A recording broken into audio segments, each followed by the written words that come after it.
Fulfil by Amazon. എന്ത് FBA എന്ന് പറഞ്ഞു കഴിഞ്ഞാൽ ഇപ്പം നിങ്ങളെ ഷോയിൽ എല്ലാവർക്കും മാക്സിമം അറിയുന്നുണ്ടാവും വിചാരിക്കുന്നു. കാരണം ആമസോണിൽ നമുക്ക് എന്തൊക്കെയുള്ളത്, we have self ship, easy ship, FBA, seller flex അല്ലേ. സെല്ലർ ഫ്ലക്സ് ഒക്കെ പിന്നെയാണ് വന്നത്. ഈസി ഷിപ്പ് അന്ന് സെൽഫ് ഷിപ്പും ഈസി ഷിപ്പും ഉണ്ടായിരുന്നു. സെൽഫ് ഷിപ്പ് ആകുമ്പോൾ നമുക്ക് എന്താണ് ട്രാക്ക് ചെയ്യണമെന്നുണ്ടെങ്കിൽ കസ്റ്റമേഴ്സിന് ട്രാക്ക് ചെയ്യാൻ will be some difficulties there. Again നമ്മൾ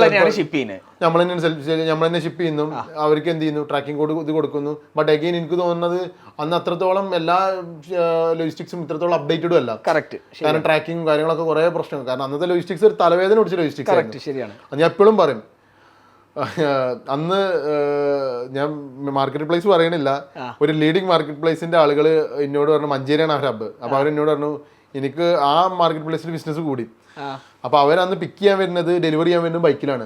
അവർക്കൊരു ബോക്സ് ഉണ്ടാവുമല്ലോ, അതിലേക്കാൾ എല്ലാ സാധനവും ഇടുന്നുണ്ടാവുക. ഈ സെല്ലറെ പിക്കപ്പും അതിലാണ് എടുക്കുന്നത്. അപ്പൊ ഇൻഡോമിന്റെ എന്നൊക്കെ പറഞ്ഞ ബോക്സസ് ആണ്.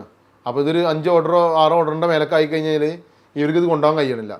അപ്പൊ അവൻ എന്നോട് പറഞ്ഞു ഓർഡർ ഒന്ന് ലിമിറ്റ് ചെയ്യണമെന്നാണ്. അപ്പൊ ഞാൻ ചോദിച്ചിട്ട് ഓർഡർ ലിമിറ്റ് ചെയ്യാനോ? നമ്മൾ ആദ്യമായിട്ടാണ് ഒരാൾ വന്ന് ഒരു അപ്പൊ ഞാൻ പറഞ്ഞു അങ്ങനെ മറ്റേ ഞാൻ അതിന്റെ ഫൗണ്ടേഴ്സിനും പറയണില്ല.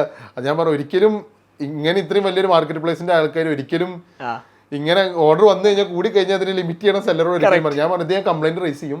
കാരണം ഇത് നിങ്ങൾക്ക് അപ്പം ഇതിന് വേണ്ടി അതിനെ പറഞ്ഞു ഞാൻ കംപ്ലൈന്റ് റൈസ് ചെയ്യും. ഞാൻ ഇതിനുള്ള സൊല്യൂഷൻ ഉണ്ടാവില്ല. ഞാൻ പറഞ്ഞു അപ്പൊ ഇവർക്ക് ഈ ഓപ്പറേഷൻസിൽ ഇരിക്കുന്ന ആൾക്കാരെ സംബന്ധിച്ചിടത്തോളം എന്താണ് ഓരോ സംബന്ധിച്ചിടത്തോളം ഇതിന്റെ ബിസിനസ് അല്ല, ഓർക്ക് ഓപ്പറേഷൻ പോകണം അത്ര ഉള്ളവർക്കില്ലേ, അല്ലാതെ ബിസിനസ് ഡെവലപ്പ് ചെയ്യണമെന്നുണ്ടാവില്ലല്ലോ. അപ്പൊ അഗൈൻ അവിടെ ഞാനതിന് കംപ്ലൈൻറ്റ്സ് റൈസ് ചെയ്തു. വിത്തിൻ സ്പാൻ ഓഫ് ടൈമിൽ തന്നെ അവർക്ക് വണ്ടി എന്ത് കിട്ടി, നമ്മളെ ഓട്ടോ ഉണ്ടാവുമല്ലോ മറ്റേ പിക്കപ്പിനില്ലേ, അത് ഇട്ട് കൊടുത്ത് അങ്ങനെ പിന്നെ മുതൽ അവർ. അപ്പൊ പിന്നെ ഇയാൾ വന്നപ്പോൾ വിളിച്ചു ചോദിച്ചു ഇപ്പൊ എങ്ങനെയുണ്ട് ചോദിച്ചു, സൊല്യൂഷൻ ഒക്കെ വന്നില്ല ചോദിച്ചു. ബിസിനസ് കഴിഞ്ഞ് ചിലപ്പോൾ നാളെ എനിക്ക് ട്രക്ക് ആയിരിക്കും ആവശ്യം ഉണ്ടാവുക. അപ്പൊ നിങ്ങൾ എന്ത് ചെയ്യണം, ട്രക്ക് കൊണ്ട് വരാനുള്ള പരിപാടി ആയിരിക്കണം നോക്കണം. ഇപ്പത്തെ ശരിയാണ്, ഇപ്പൊ ഒരു മറ്റേ അതിലേക്ക് എത്തണം. അപ്പൊ ബിസിനസിന് സ്കെയിൽ ചെയ്യുന്നതനുസരിച്ചിട്ട് ഇതിന്റെ മോഡിന്റെ വേണ്ട ഓപ്പറേഷൻസും കാര്യങ്ങളും സ്മൂത്ത് ആയി കൊണ്ടുണ്ട്. നമ്മളെ ഭാഗത്തും ചെയ്യണം, നിങ്ങളെ ഭാഗത്തും ചെയ്യണം. ഇതൊരു മ്യൂച്വൽ അണ്ടർസ്റ്റാൻഡിങ് കൊണ്ടായാലും ഇതൊക്കെ ഗ്രോത്തിലേക്ക് വരുള്ളൂ.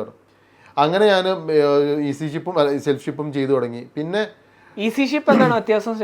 സെൽഫ് ഷിപ്പ് ആകുമ്പോൾ നമ്മളെ അഗെയിൻ നമ്മൾ തന്നെ എന്ത് ചെയ്യുന്നു, പിക്ക് ചെയ്യുന്നു, ആമസോണിന്റെ ലോജിസ്റ്റിക്സ് അല്ല യൂസ് ചെയ്യുന്നത്. ഈസി ഷിപ്പ് ആകുമ്പോൾ അഗെയിൻ എന്തായിരിക്കും, ആമസോണിന്റെ ലോജിസ്റ്റിക്സ് ആണ് എന്ത് ചെയ്യുന്നുണ്ടാവുക, സാധനങ്ങളൊന്ന് പിക്ക് ചെയ്യുന്നു, അവർ തന്നെ എന്ത് ചെയ്യുന്നു കൊണ്ടുപോകുന്ന രീതിയിലാണ് ഈസി ഷിപ്പിൽ എന്ത് ചെയ്യുന്നത്. ട്രാക്ക് ചെയ്യാനും കസ്റ്റമർക്ക് ഈസി ആയിരിക്കും. അഗെയിൻ ഈസി ഷിപ്പ് ആകുമ്പോൾ എന്തുണ്ടാവില്ല, പ്രൈം ടാഗും കാര്യങ്ങളൊന്നും ഉണ്ടാവില്ല എന്നുള്ളൊരു മാത്രമേ ഉള്ളൂ.